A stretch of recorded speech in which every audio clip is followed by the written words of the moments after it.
Estas férias leve o Observador no bolso. Na praia, no campo ou entre viagens, acompanhe toda a atualidade sem limites.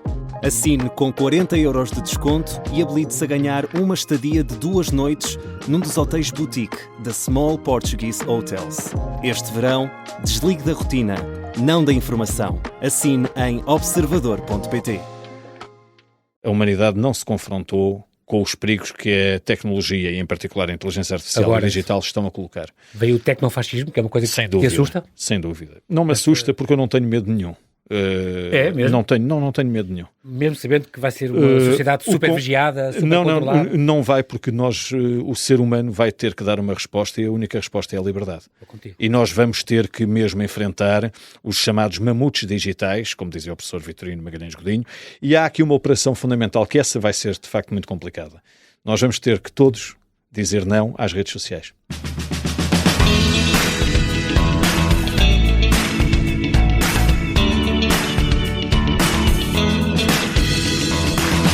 Que sentido tem ensinar os Lusíadas aos miúdos de hoje e como fazê-lo sem ser uma seca? Camões nem sequer era youtuber ou influencer e duvido que tivesse muitos likes no seu tempo. Além disso, era velho. O seu poema épico tem mais de 450 anos. Nas minhas mãos tenho a obra Uma História de Os Lusíadas, um poema adaptado aos estudantes dos nossos dias para se ter gosto em ler a epopeia de Camões.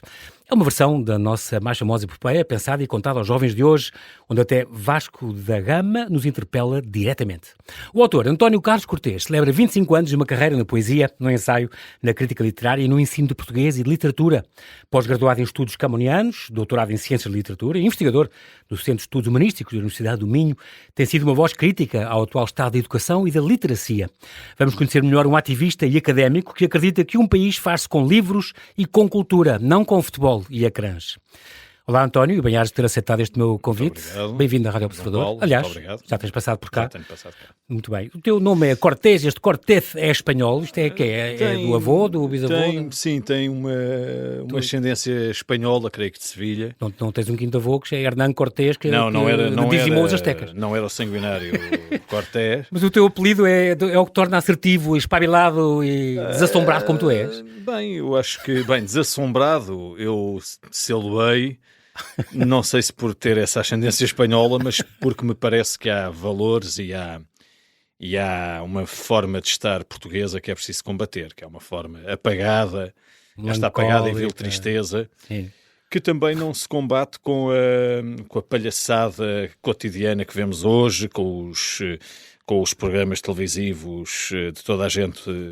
redutores da nossa... Aparentemente tudo muito alegre, tudo muito colorido. Muito vivo. Não é assim que se combate essa apagada e vil tristeza. Portanto, a minha combatividade ou o ser assertivo vem... O sangue na guerra. Vem do amor à cultura, do amor à literatura, às artes. E te perguntar isso, de onde é que vem este teu fascínio pelo livro, pela literatura e em concreto pelo Camões, António? Tu és um camoniano. Até o teu romance se chama Um Dia Lusíada, sim. E publiquei o ano passado um livro de 27 poemas longos que são uma homenagem às 10 canções camonianas. Condor. O Condor, da Caminho. Uhum. E, bom, eu devo dizer que este fascínio por Camões eu devo muito a um grande professor que tive no ensino secundário, o professor José de Almeida Moura, ensaísta, filólogo, autor de gramáticas nos anos 90, responsável pela coordenação dos programas de português na década de 90, início da década de 90, com a professora Maria de Lourdes Paixão. E eu tive a sorte de ser aluno do professor José de Almeida Moura no 10º e no 12º. Era um mestre camoniano, ele, completamente. E para quem nos ouve, se quiserem ver na internet, o autor do Dicionário Mais foi ele, o autor do volume 9 da Léxica Cultural dedicada à língua portuguesa foi ele que fez. É incrível. Para além de ser também ele autor de 2 grandes ensaios, um sobre os maias e outro sobre as viagens da minha terra, que são modelares. E nós tínhamos, eu pelo menos sentia um grande grande fascínio pelas aulas do professor José de Almeida Moura, que nos deu a ler Camões e contaminou-me com esse gosto da análise literária. Há depois 2 outras pessoas, o professor Artur Anselmo, que foi meu professor na faculdade, e devo-lhe também muito um magistério crítico, analítico de textos, logo na licenciatura, e depois tive a sorte de ter professores que de facto eram grandes ensaístas, Eu lembro com saudade de alguns que faziam das aulas um método também histórico-literário, histórico-crítico muito importante. Lembro aqui, porque já faleceu, um grande mestre do ensino, discípulo de José Matoso, o professor Luís Cruz, de quem eu fui aluno em História das Mentalidades e Idade Média. A propósito também de análise, há também o Jacinto Prado Coelho. O Jacinto Prado Coelho, sim, mas... Tem aquele ensaio, como é que se chama? Tu dizes justamente, bom... Isso é obrigatório para todos os professores lerem isto, para analisar uma fundamental, poesia. Reafirma um ensaio que deveria ser rapidamente editado, reeditado, neste caso, Educação do Sentimento Poético. Incrível. É a prova do professor Jacinto Prado Coelho, quando ele entra no exercício da docência, ao nível do liceu, portanto é década de 40, portanto 44, 45, e tudo o que o professor Jacinto Prado Coelho ali escreve é absolutamente atual, na formação de professores. Incrível. Pouca gente conhece este texto. Que pena. E bom, ele é um grande mestre de leitura, com outros, David Marão Ferreira claro. Também me influenciou bastante. Muito bem. Temos aqui... Estou a passar aqui em revista um bocadinho para conhecermos a pessoa. Este do esplanadar é um dos teus hobbies. Eu gosto imenso de nadar e tal, uma futebolada de vez em quando, mas esplanadar, um prazer enorme. Sim. Aproveitas para ficar ao sol, a tomar notas, a observar à tua volta as pessoas. Eu tenho ideias? Eu tenho. Isso é tão bom. Tenho muitas ideias. Tem um amigo meu que dizia: os idiotas são pessoas. É esta coisa de ter ideias, porque não, o esplanadar, o ficar, é um neologismo, não sei se alguém alguma vez usou esse neologismo. Talvez o Miyakoto. Talvez o Miyakoto, não sei, que é mestre dos neologismos, mas eu gosto muito de ficar nas esplanadas, lembro-me daquele poema do Rui Belo, não é? Esta esplanada é como uma espécie de pátria, não é? Sim. E as esplanadas, há uma aqui muito ao pé, eu moro aqui ao pé, ao pé da Alvalade. Há uma aqui ao pé que é especialmente prazerosa.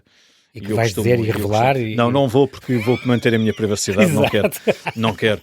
Mas gosto imenso de esplanadas. E é uma espécie de praia também. Okay. Não só de pátria, mas de praia. E gosto de ficar ali. Com este clima que a gente tem, de facto, claro. É de aproveitar. E mesmo no inverno, os avançados, naqueles cafés mais antigos, adoro. Sim. Está aqui também a pensar algumas viagens que tu fizeste, entre elas com o Nuno Júdice, por exemplo, Lídia Jorge, Vasco Graça Moura, claro, o mestre, e o Gastão Cruz. Tu gostas tanto, e era teu amigo, gostavas tanto dele, que meu fizeste, amigo e mestre. Acabaste por fazer a tua tese de doutoramento com base na poesia dele. Sim. E a princípio era para ser o Camões, mas ele destornou o Camões, como assim? Porque ele é um camoniano também. Aliás, ele morreu há 4 anos. Exatamente. Também era. É um grande camoniano, no sentido em que a poesia do Gastão Cruz, ela dialoga de facto muito de perto, basta lembrar um poema como Erros, de Gastão Cruz, que dialoga com o soneto Erros Mesmo à Fortuna Amor Ardente, entre tantos outros poemas. Mesmo. Também era crítico literário, também era poeta, era como tu. Sim, um grande... E encenador, isso tu não és. Encenador, não. Ele era um grande homem razões de da cultura. Poesia, o mal total. Exatamente, é o título da minha tese. Aliás, está no prelo um livro teu sobre ele, não é? Vai sair. É a tese? Não, é o essencial sobre a poesia de Gastão Cruz. Bom, na verdade, eu tive muita sorte porque conheci... Não era previsível alguém da minha geração, vou fazer 50 anos, conhecer esta gente daqui a pouco tempo, que é uns tempos. Fim de outubro, exatamente, a década. E convivi e fui amigo de gente muito bonita e de grandes mestres. Sou muito amigo da Lídia Jorge, não cometo inconfidência nenhuma. Foi a Lídia Jorge que me deu a conhecer o Gastão Cruz, e o Gastão tornou-se de facto na minha vida uma figura muito importante, mestre de poesia. Quer esta viagem com ele, a última viagem dele, a Turim, foi contigo? Foi, eu e um querido amigo nosso também, a casa o de Pavés, de César Pavés. Incrível. Uma maravilha. A visão do futuro, que tu falavas nisso. Exatamente, sim. O Gastão escreveu alguns poemas que estão no seu último livro, de 2017, Existência, ali em Turim. Eu lembro dele me mostrar 2 ao pequeno almoço. Em primeira, foste um battle reader dos poemas dele, em primeira mão. Muita sorte. O Gastão era uma figura, ele marcou muito pessoas com a sua atividade crítica e também com o facto de ter sido encenador, ter dirigido grupos de leitura no Colégio Moderno, ter dirigido grupos de leitura na Faculdade de Letras, sim. De certo modo há uma espécie de, como direi, de homenagem permanente e de reiteração do mesmo caminho desses mestres. Eu assumo isso e apesar de enfim, ter 50 anos, muitas vezes, como tenho uma boa memória, lembro-me de coisas que não são da minha geração, mas podemos falar. Claro, porque claro. Transmitiram-me, eu fixei, e o magistério Ficaram é isso. gravadas no teu ADN. E o magistério é isso. O Claro que professor sim. é aquele que tem um magistério. Claro que sim, isto não vem é? desde os gregos. Exatamente, é Obrigatório. paideia, não é? Claro. E portanto, Ainda bem. olha, o Gastão, o Nuno Júdice, o Vasco Graça Moura, a Lídia Jorge, Todos os grandes mestres. da língua. Mário Cesarini ainda conheci através do Bernardo Pinto de Almeida, que é um grande sim. poeta, vive no Porto, grande homem da crítica Quer dizer, de arte. cruzaste Enfim, com pessoas extraordinárias. sem dúvida. Falaste da crítica e hoje em dia está a acabar a crítica. Sim, nós temos... Tens uma página de crítica de poesia? Sim, no Diário Notícias, enfim... Mas não se vê muito mais. Não se vê muito Ou mais, então é o que pena. se vê é publicado em Sim, um pasquinho isolado sim, que ninguém lê. É pena porque nós tivemos uma tradição crítica muito forte. O Jornal de Letras, infelizmente, acabou em 2025. Sim, E é pena. Eu creio que nós vamos atravessar aqui estamos a atravessar um período de desmemória, como diz um outro querido amigo, o professor Vítor Serrão, de quem eu fui aluno. E ele fala muito deste tempo da desmemória. Não é só a desmemória, nós estamos a sofrer um processo de descaracterização americanoide. Sim. E de brutalismo. O trumpismo é um americanismo fenómeno... profano, como tu dizes. Sem dúvida. E o brutalismo do trumpismo é absolutamente perigoso para a Europa, e num país como o nosso, com tendência para imitar modelos estrangeiros, é ainda mais perigoso. Tudo o que nós estamos a ver hoje de desmantelamento do Estado Social, da educação... E com o poder que tem. Exatamente. É que é assustador. Sempre houve pessoas estranhas nos governos de todo o mundo.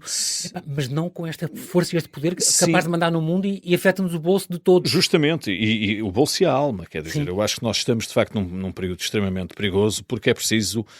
Não se trata de ser de esquerda ou de direita, isto é muito mais amplo e profundo, trata-se de ser humano. É uma questão de valores. É uma questão de valores, é uma questão de... Eu citei há pouco tempo o ministro, enfim, um grande ministro da Educação que Portugal teve, o engenheiro Roberto Carneiro, sim. também o Nuno Crato, mas Roberto Carneiro fala num livro muito importante da educação humanista e dos valores perenes do humanismo. Sem isso não há educação. Ora, nós hoje estamos a atravessar este momento de destruição dos valores humanistas.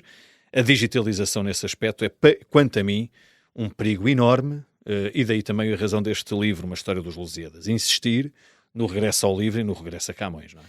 Estou agora a olhar aqui algumas obras tuas, Um Dia Lusíada, por exemplo, editada há 4 anos, pela Caminho, o querido Zeferino.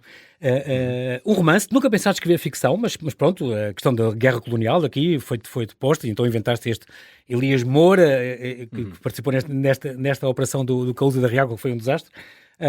E este é um professor de literatura dos arredores de Lisboa que leu Camões e que leu António Nobre e Teixeira de Pascoais, e enquanto está em comissão em África escreve para tentar sobreviver.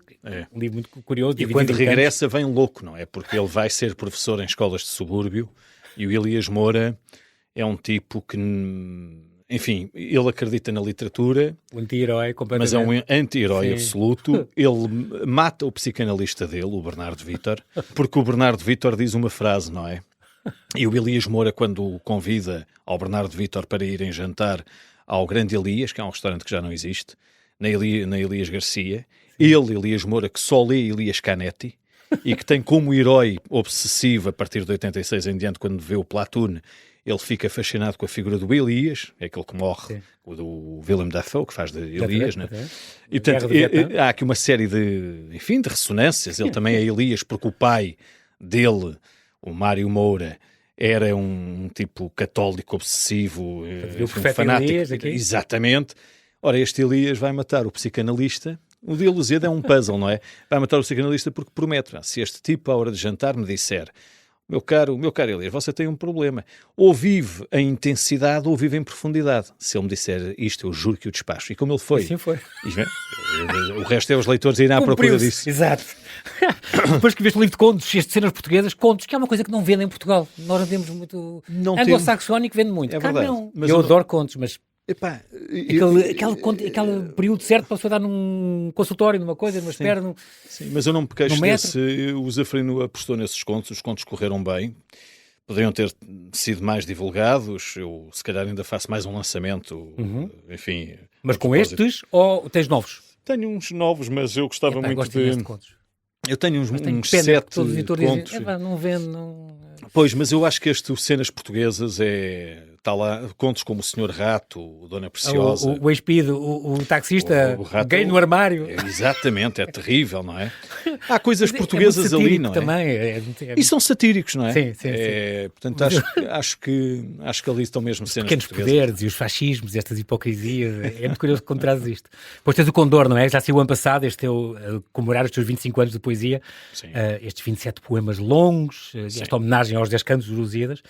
As 10 canções camonianas. É muito 10 canções. Sim. Isso.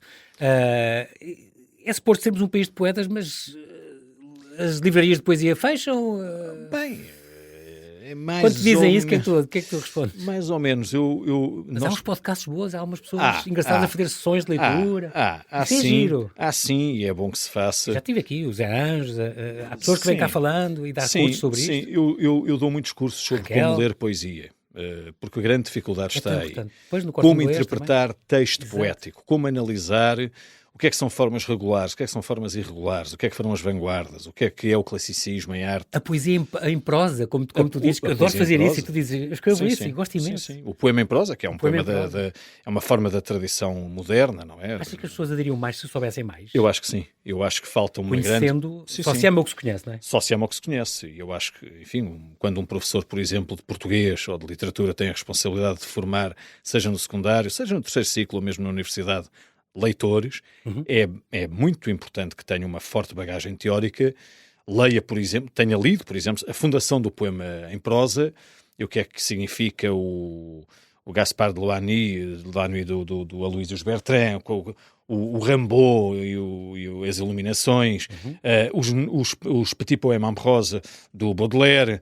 Por que razão é que o René Char escreve o Furor e Mistério? Quer dizer, que forma é esta plástica do poema em prosa?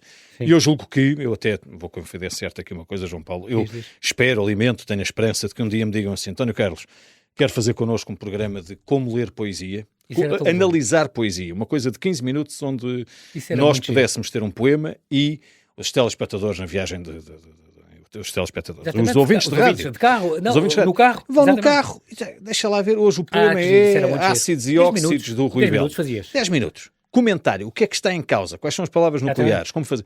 E, portanto, o contexto deste poema, quem é a pessoa, quem é que escreveu, quando, em que altura. Exatamente. E por que razão é que, com que linguagem? Porque a literatura não é o que é que o texto diz, é como é que ele diz. Okay. E esse é um dos grandes problemas em Portugal. É a forma e o conteúdo, não é? Justamente, compreender a forma. E só depois é que, de facto, pode vir a análise das ideias, enfim, daquilo que nós chamamos de conteúdo. Portanto, fica aqui o desafio. É o repto aqui para a vossa rádio. Exatamente, era muito importante. Para ler Camões, então, este livro que editaste no ano passado, que aliás está aqui na editora Página a Página e que está na raiz deste, uma história dos Lusíadas, da Guerra e Paz. No fundo, este, para ler Camões, são 35 poemas líricos comentados por estudantes e professores. Exatamente, cá está. Um auxiliar de leitura de poesia de alguns poemas de Camões.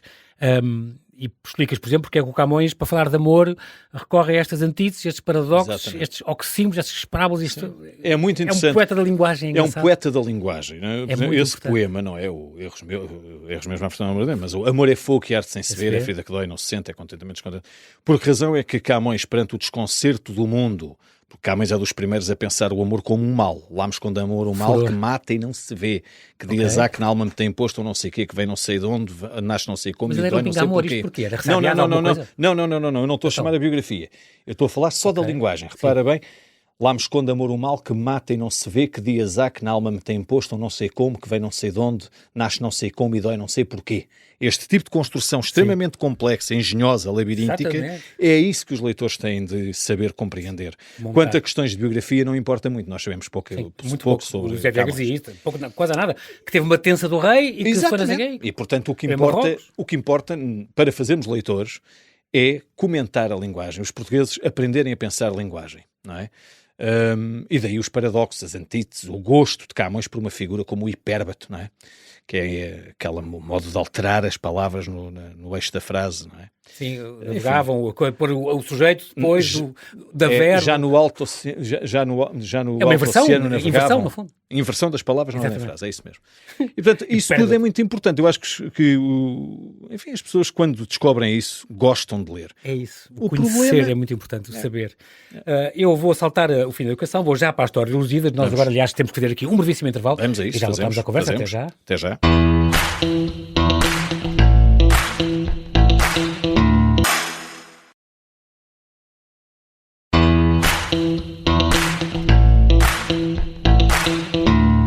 Estamos a conversar com o poeta, ensaísta, crítico literário e professor António Carlos Cortês.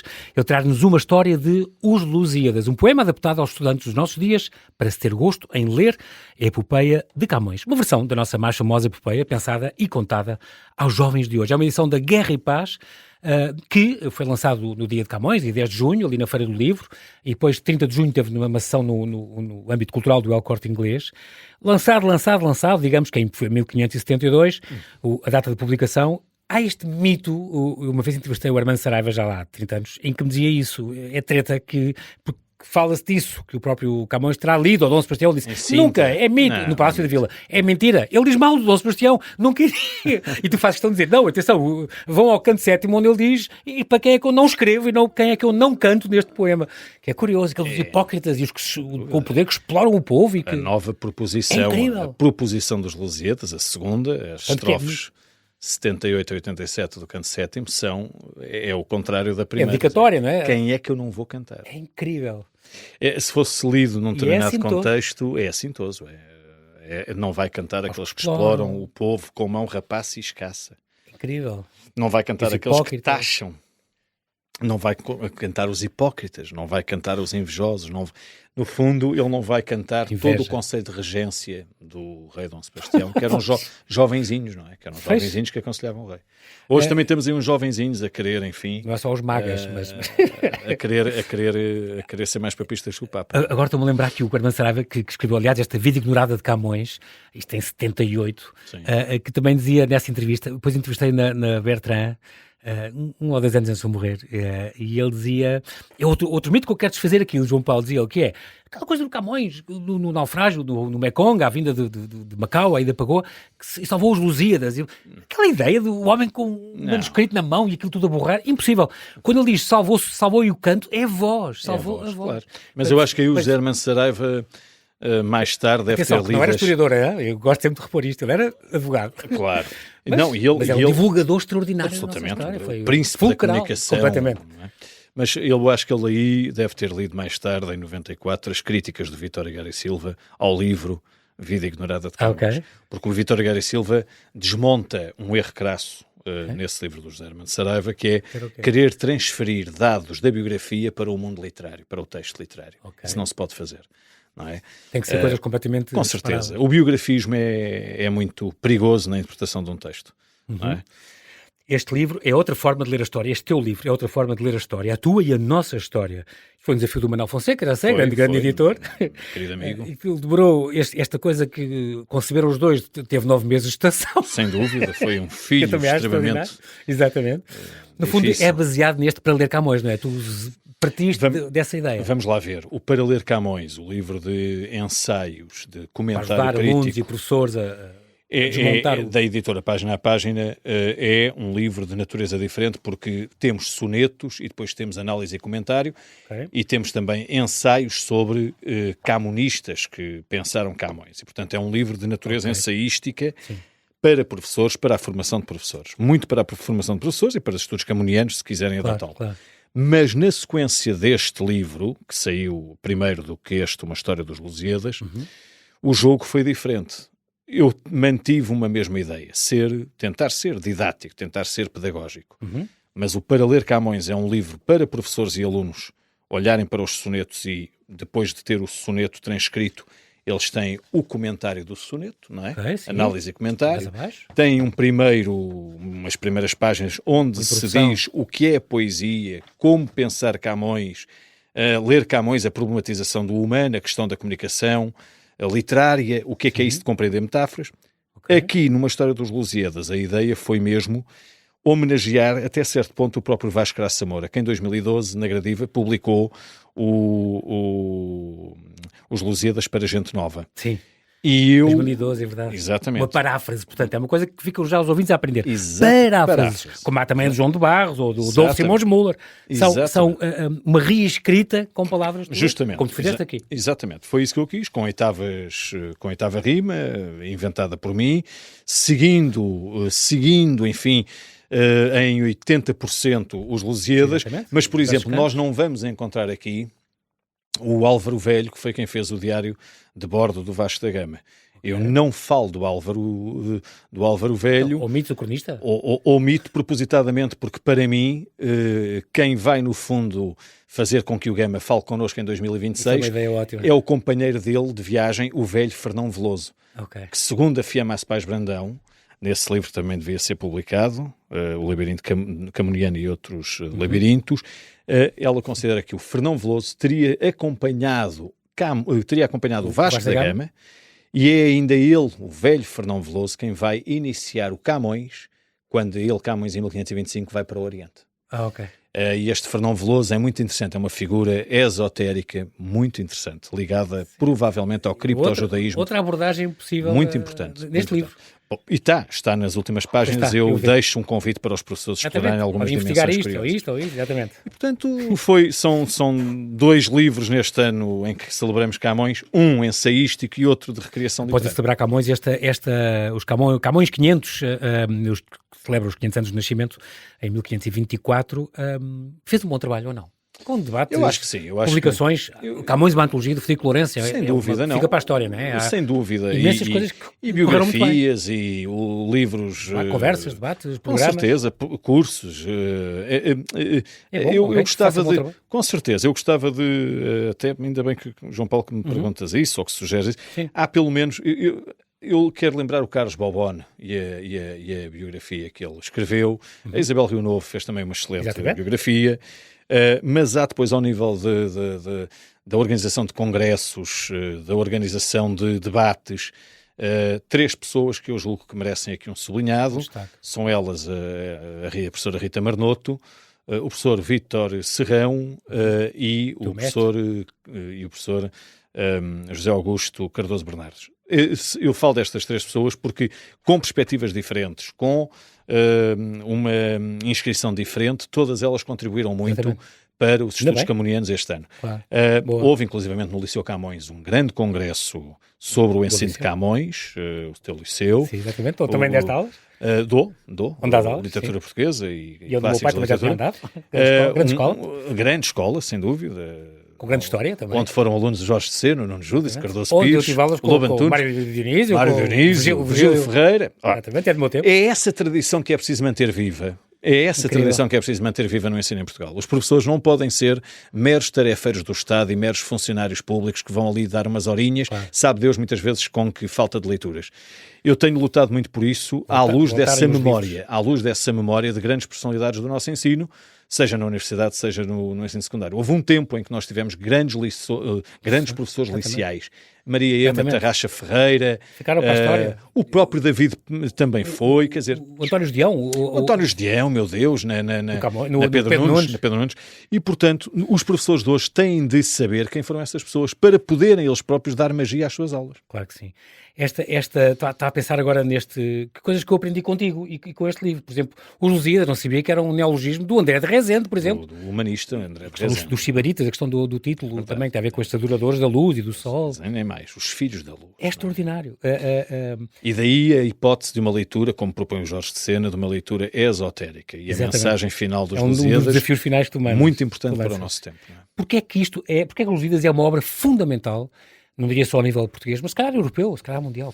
É mesmo, é tão importante que o Ezra Pound pô-lo como centro da literatura, como um dos centros nevrálgicos da literatura ocidental. O próprio Harold Bloom, quando faz o Cânon Ocidental, põe o Dante, o Camões, o Petrarca, o Shakespeare, o Cervantes. Os Lusíadas são o nosso espelho mental. Não é por acaso que a epopeia termina com essa palavra terrível na estrofe 156. O grande mal dos portugueses. É o grande mal.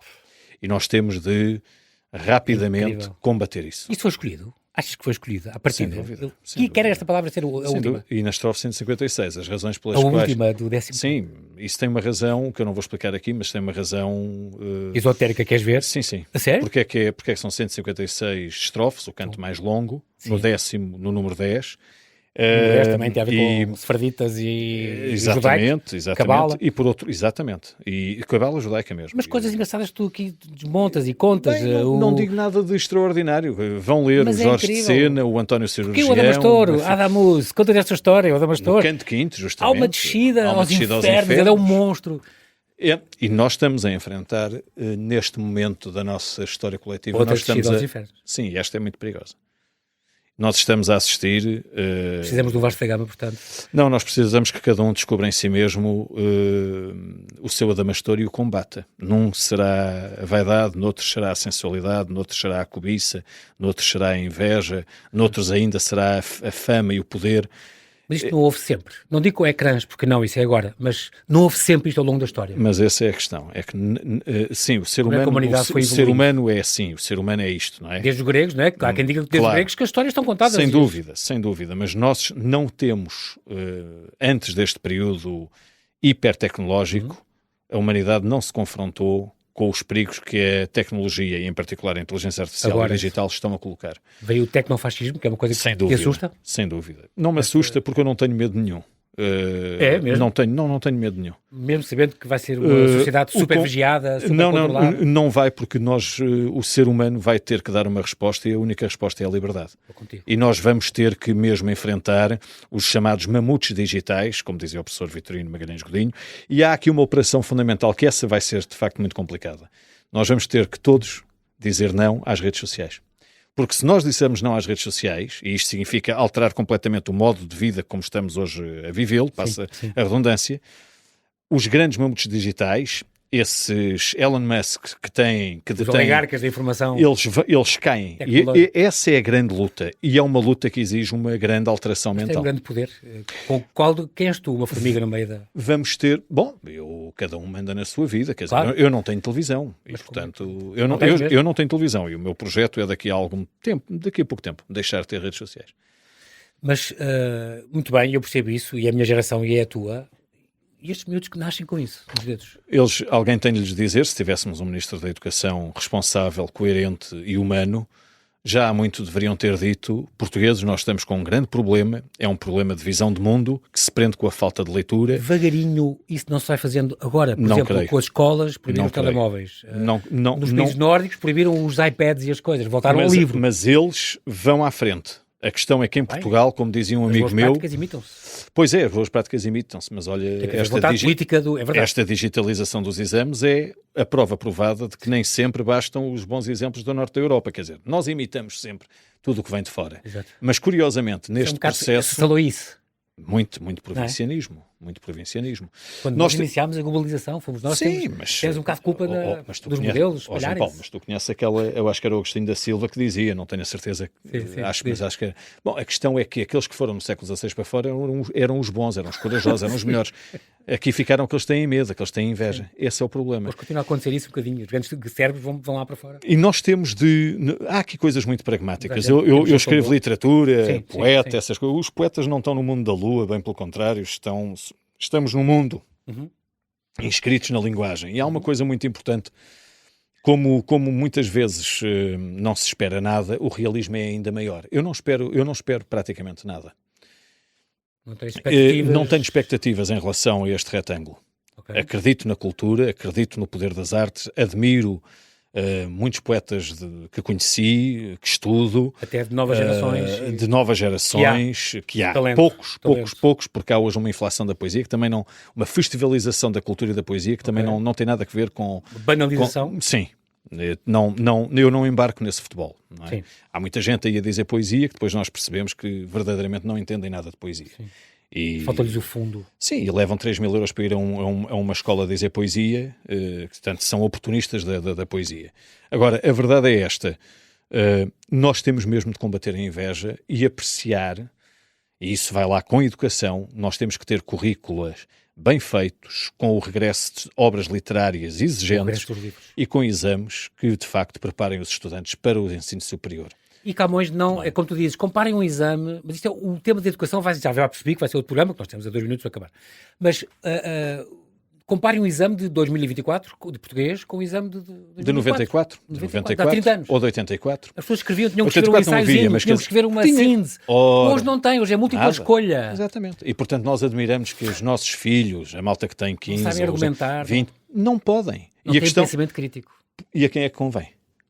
Aos governos que querem instrumentalizar e estupidificar, não é? Com certeza. E não digo em Portugal, digo na Europa, se calhar. Todo mundo, mas aqui em Portugal fia mais fino, porque este é o país que tem dos mais baixos salários da Europa, das rendas de casa mais altas.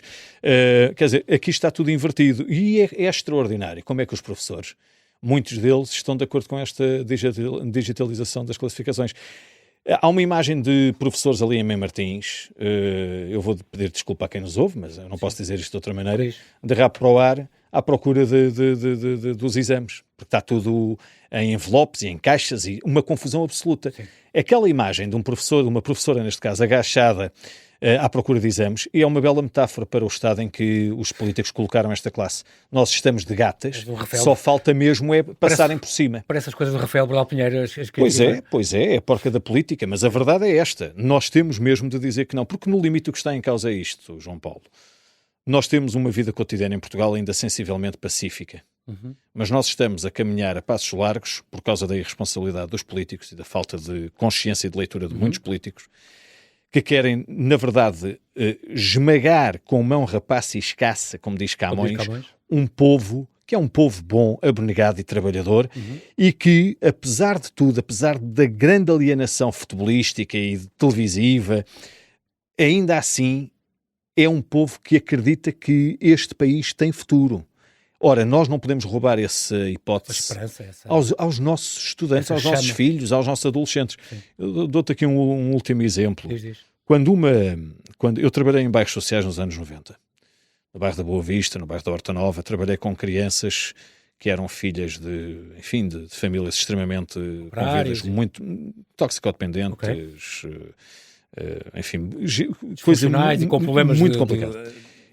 E eu fiz uma coisa na altura, na Junta de Freguesia de Benfica, que foi levar música e poesia para aquelas crianças, e uma criança de lá, que já hoje deve ser uma mulher, provavelmente mãe, a Vânia, quando a ação social acabou, ao fim de meio ano, no Projeto Roda, eu li muito Camões e li sobretudo o Camões de Medida Velha. Lias a eles?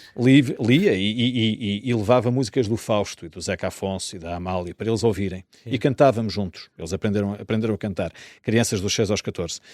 E ela disse-me, nessa altura, quando acabou a ação, chorando, porque é que eu não a levava para a minha casa?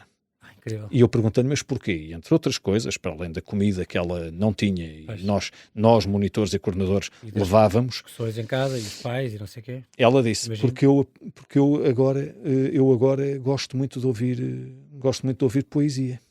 Incrível. Era uma menina de 6, 7 anos. E sabia que em casa não ia ter, não é? E não ia ter, quer dizer, e esse é o poder. Incrível. Vai haver uma vigília daqui a pouco, às 20 horas, frente à Assembleia da República, com muitos professores. Quando for já foi, mas pronto.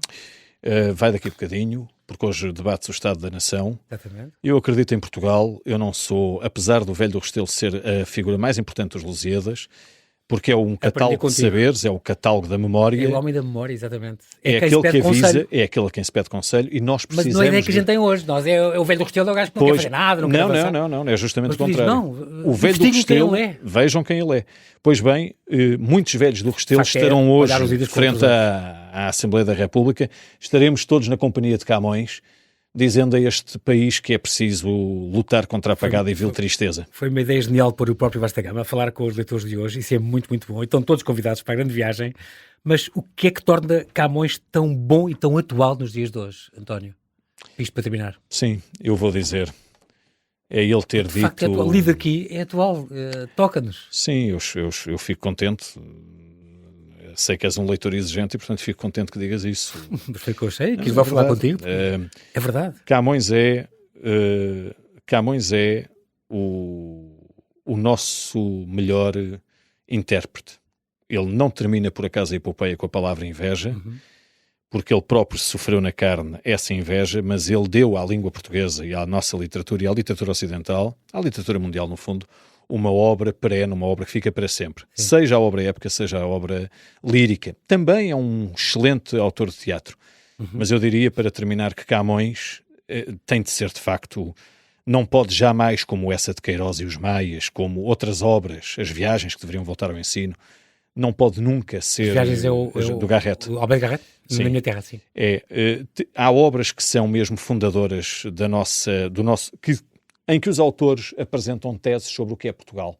Sim. E este em 2026 é, quanto a mim, o grande problema. Os portugueses estão desorientados, sentem-se abandonados pela classe política, sentem-se explorados, esmagados com baixos salários, esmagados, que não é culta. É uma classe política indigente. Noto que o primeiro-ministro nem sequer sabia que o Mondego é o maior rio inteiramente português. Confundiu o Saramago com a Sofia. E confundiu o Saramago com a Sofia. Quer dizer, portanto, é já resultado de gente que não estuda.